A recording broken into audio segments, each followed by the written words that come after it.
Okay, so we're going to talk about the scientific method. Write this down. Okay. The scientific method is just an organized plan for gathering, organizing, and communicating information. So what we do is, in science, and I'll give you a brief layman's terms of what it is. I see something in nature. I'm curious about it. I have questions. I want answers to those questions. So then I go and I start to think about, how do I answer those questions? And I'm curious and I keep observing, and at some point I come up with an idea that I call a hypothesis. I think I know what's going on, and then from there, how do I test the hypothesis? And then I test the hypothesis. My idea is either right or wrong. If it's right, I test it again just to make sure. Then I test it again, and I test it again, and again, and again. And at some point, I share that information. Here's the beauty. If I'm wrong, I still know something. So then I go back and change my hypothesis. I still share the information, even if I'm wrong. Okay?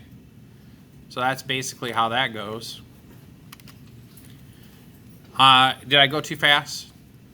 You guys need a little more time to write that down? Sorry. I could tell when I flipped it forward, I got a couple looks. All right. Just let me know when you're ready. And you don't have to write this out word for word. It's okay if it's just, you could summarize it. Word for word helps, though. I'll be honest with you. The homework assignment's kind of word for word. Okay? No? Okay. Can I go now? Okay. Its goal is to solve problems or to better understand an observed event. So we're going to do the physics portions of ICP. Isaac Newton, something dropped, fell. He was curious about it, wanted to know if there was, what's the deal with all this stuff falling? At some point, he has a hypothesis. There's an attraction between the stuff and Earth. He wanted to better understand it. We still don't know exactly how gravity works, but we know how to predict the behavior of the attraction between Earth and other things. And actually, we know that that attraction is between other objects. The sun has a gravitational pull. The moon has a gravitational pull. That's why we have high tides and low tides. It depends on where the moon is. It literally pulls the water towards itself. And depending on where the moon is located, that's where the water goes. Creates high and low tides. It's all due to gravity. Okay, can I move on to the next one? Okay. So in the scientific method, the first thing we do is make an observation. The story, and we're not sure if it's an apple, but most kids think it is. An apple falls, hits Newton in the head. He goes, ouch. He observed that apple falling and hitting him in the head. He felt it in his head. He saw it with his eyes. Okay? Then he started thinking about it, and he was like, what else falls? Leaves fall from trees. And so he just started looking around us. I don't know exactly what he was thinking, but he was like, man, everything falls. He said, I think everything that goes up must come down. What happens to a tree when you cut it? At some point, if there isn't something holding it upright, it'll fall down. A building will fall down.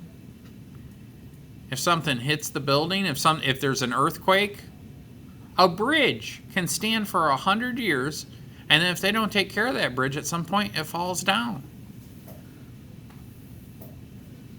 So he had a lifetime of observing things falling down. Okay? A lifetime of observing things falling down.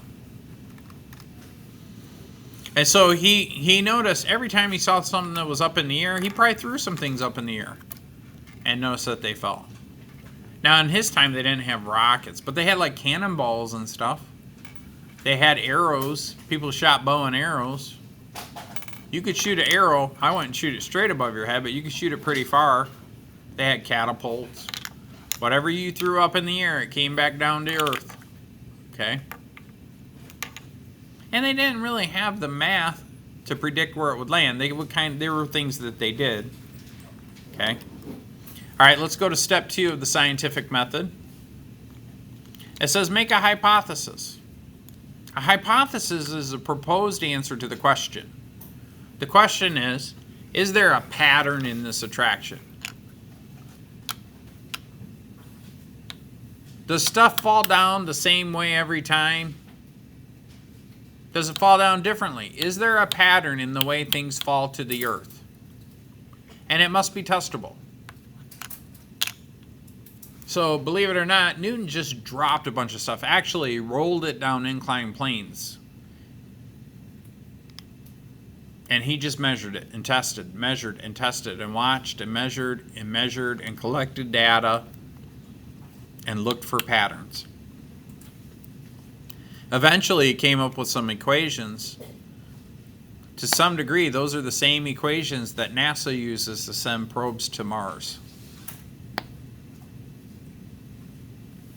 Now, there are some people that came along and added some extra information. But it was all based on a curiosity, a question that he wanted to find the answer to. His answer was, there's an attraction between Earth and stuff that leaves Earth's surface. If a person jumps up, they fall down. Okay?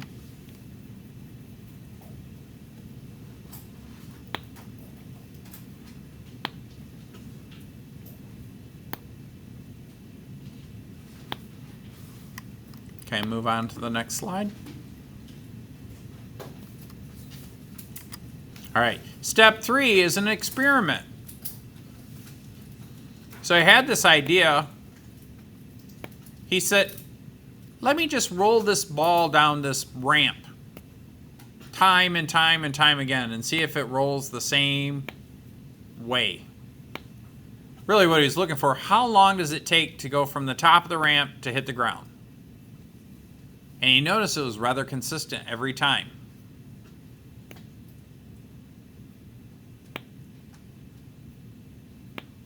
Is there any factor that could be changed to call a variable? Variable means vary. So a variable is a parameter that you could change. How tall is the ramp? How long is the time? There are things you can change and some things you can't change. But both of them vary. So we call them variables. In college, you'll call it a parameter.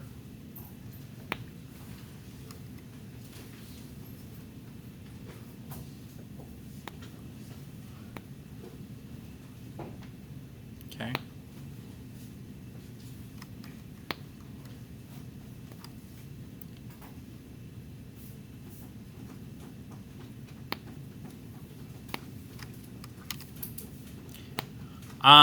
I just want to finish the variables and then we'll call it a day. Step 3 is a manipulated variable. And that's a variable that causes a change in another variable. So let's say he's rolling balls down ramps. He's measuring the height of the ramp and the time it takes to hit the ground. What do you think depends on what? Do you think the time depends on the height or the height depends on the time? We might assume that the height has an impact on the time. So you can manipulate the height. The height of the ramp is the manipulated variable. And it causes a change in the amount of time. Does that make sense? There's one more variable and then we can close our books. Don't close them yet. The responding variable is the one that changes in response to the manipulated variable. I make a higher ramp. It's going to take longer to fall down.